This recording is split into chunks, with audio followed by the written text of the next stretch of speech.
We had those clouds move in and the winds kicked up. Yeah.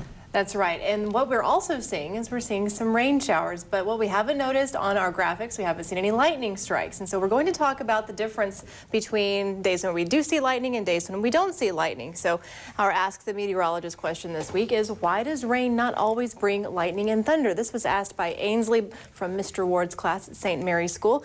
And it's a very good question. So we'll be talking a little bit about exactly why lightning forms in the first place. And the kind of cloud cover that we have today, this is low clouds, they're very shallow. They don't have high cloud tops. So we are seeing no lightning because of this. And that's because there's not a large separation of charges between the positive and negative charges in the clouds. We do normally see this, but there's not a large difference between the positive charges and typically the top of the cloud and the negative charges that pool towards the bottom. We also see positive charges towards the ground also.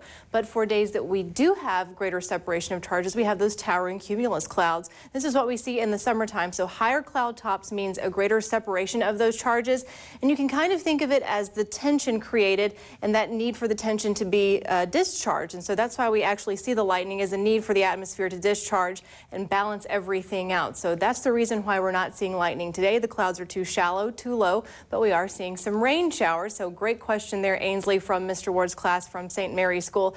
And if you'd like to submit your weather question, you can just follow the link on your screen. And if your question is featured, you'll receive a $10 Grange Co-op gift card. We are going to be talking more about rain chances coming up, not just for tonight, but they will be back in the forecast for the weekend.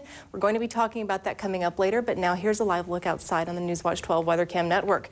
It's brought to you by AirportChevy.com. Watching out for you, this is Newswatch 12 at 6.